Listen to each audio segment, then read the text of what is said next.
नमस्कार, मी अमित काळे न्यूज डंकामध्ये आपलं मनापासून स्वागत करतो।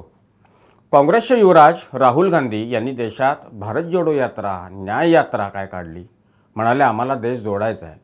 मात्र काँग्रेस पक्ष कसा ढोंगी आहे हे काँग्रेसच्या एका विचारवंताने उघड केलेलं आहे।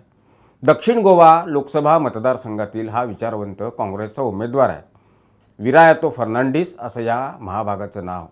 काय म्हणाले ते महाशय, तर आमच्यावर संविधान हे जबरदस्तीने लादण्यात आलेलं आहे। Constitution was implemented on 26 January 1950. We were not part of India. आणि जेव्हा 1961 आम्ही लिबरेट झाले ते कॉन्स्टिट्यूशन पण तुम्ही पास केले, ज्याका आमका तुम्ही इंटरव्ह्यू करू ना ते आडून आमचे तकलेर मारले। आता हा संविधानाचा अपमान काँग्रेसच्या नेत्यांना दिसत नाही का? काँग्रेसच्या नेत्यांना या फर्नांडिस यांचं हे वक्तव्य मान्य आहे का असा प्रश्न या निमित्ताने पडतो। म्हणजे प्रचारात मुद्दा नाही म्हणून भारतीय जनता पक्षावर टीका करत असताना भारतीय जनता पक्ष हा संविधान बदलायला निघालेला आहे अशी वक्तव्य करायची आणि आपलाच उमेदवार भारतीय संविधानाबद्दल अशी वादग्रस्त विधानं करतो। यातून काँग्रेसला नेमकं काय करायचं आहे, काय साधायचं आहे, नेमका कोणता अजेंडा आहे हे आता काँग्रेस नेत्यांनी स्पष्ट करण्याची गरज आहे। गोवा राज्य हा भारताचा अविभाज्य भाग आहे। आज गोव्यातील तमाम जनता डॉक्टर बाबासाहेब आंबेडकर यांनी लिहिलेलं भारताचं पवित्र संविधान हे त्यांना खूप प्रिय आहे। तरीही निवडणुकीत स्टंट करायचा, काहीतरी बरळायचं असा प्रकार या फर्नांडिसांनी केलेला आहे, आपल्या अकलेचे तारे तोडून। एका प्रचार सभेत बोलताना हे फर्नांडिस म्हणालेले 2019 मध्येच आपण काँग्रेसचे नेते राहुल गांधी यांना याबद्दल सांगितलेलं होतं की 1961 मध्ये गोवा स्वतंत्र झाला तेव्हा भारतीय संविधान गोव्यावर लादण्यात आलेलं आहे। म्हणजे या फर्नांडिस यांनी हे विधान आज केलं असलं तरी 5 वर्षापूर्वीच त्यांनी याबद्दल राहुल गांधी यांना सांगितलेलं होतं असं त्यांनी स्पष्ट केलेलं आहे।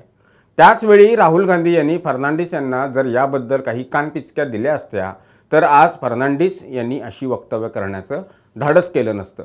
पण ज्यावेळी आमच्यावर संविधान लादलं आहे असं फर्नांडिस म्हणत होते तेव्हा राहुल गांधी हा विषय अगदी चवीने ऐकत होते। कारण राहुल गांधी यांचे आजोबा म्हणजे माजी पंतप्रधान दिवंगत जवाहरलाल नेहरू असं म्हणालेले होते की गोवा स्वतःचं भविष्य स्वतः ठरवेल, पण आमचं भविष्य दुसऱ्याने ठरवलं।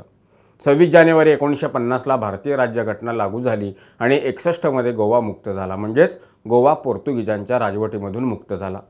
त्यामुळे गोव्यावर भारतीय संविधान लादण्यात आलं असं फर्नांडिस यांचं मत आहे। यावर गोव्याचे मुख्यमंत्री प्रमोद सावंत यांनी या फर्नांडिस यांच्या वक्तव्याचा चांगला समाचार घेतलेला आहे। फर्नांडिस यांच्या या विधानामुळे आपल्याला धक्काच बसला। गोवा हा भारताचा अविभाज्य भाग आहे आणि यावर आपल्या स्वातंत्र्य सैनिकांचा सुद्धा विश्वास होता। मुळात काँग्रेसनं गोवा मुक्तीसाठी 14 वर्ष उशीर केला आणि आता काँग्रेसचे उमेदवार संविधानाची पायमल्ली करत आहेत।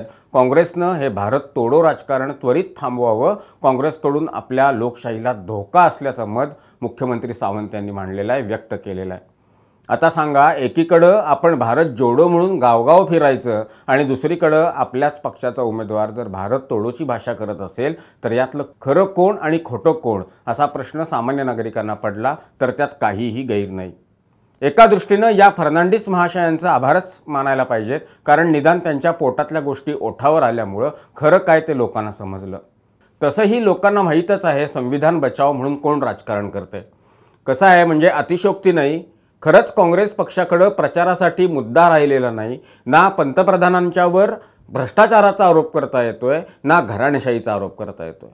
मग काय तर NDAला 400 जागा गेल्या तर लोक संविधान बदलतील, किंबहुना संविधान बदलण्यासाठीच यांना 400 पेक्षा जास्त जागा हव्या आहेत असं काँग्रेसकडून प्रचारात बोललं जाते। महाराष्ट्रात राष्ट्रवादी काँग्रेस शरदचंद्र पवार पक्षाचे नेते शरद पवार आणि उद्धव बाळासाहेब ठाकरे पक्षाचे पक्षप्रमुख उद्धव ठाकरे हे सुद्धा संविधान बचावचीच री ओढताना आपल्याला दिसत आहेत।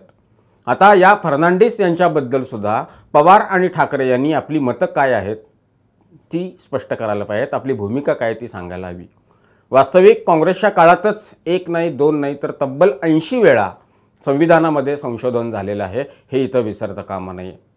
मुळात हा गोवा मुक्तीच्या संघर्षाची सुरुवात राम मनोहर लोहिया यांनी केली आणि पंडित दीनदयाळ उपाध्याय यांनी खऱ्या अर्थानं जनसंघाच्या माध्यमातून गोवा मुक्ती संग्रामाला एक वेगळा आयाम देण्याचा प्रयत्न केला। संघाचे जगन्नाथराव जोशी आणि अण्णासाहेब कवडे यांच्या नेतृत्वात तब्बल 3000 स्वयंसेवक हे गोव्यामध्ये दाखल झालेले होते। ज्येष्ठ संगीतकार आणि गायक सुधीर फडके, शिवशाहीर बाबासाहेब पुरंदरे यांनीही या आंदोलनामध्ये योगदान दिलेलं आहे. अगदी भारतरत्न गानसम्राज्ञी स्वर्गीय लता मंगेशकर यांनीही आपल्या गायनाच्या माध्यमातून जो पैसा जमा झाला तो या आंदोलनाला दिला. 19 डिसेंबर 1961ला भारतीय सैन्य दलापुढं पोर्तुगीजांनी आत्मार्पण केलं आणि आपण हारलेलो आहे म्हणून हार पत्करली. पोर्तुगीजांचं राज्य असताना मंदिर उद्ध्वस्त करण्यात आलेली होती. मोठ्या प्रमाणावर धर्मांतरण झालेलं होतं. या अत्याचाराबद्दल पोर्तुगीजांनी माफीसुद्धा मागितलेली होती. अनेक क्रांतिकारकांनी या संघर्षात आपल्या प्राणांची आहुती दिलेली आहे, हे इथं विसरून चालणार नाही.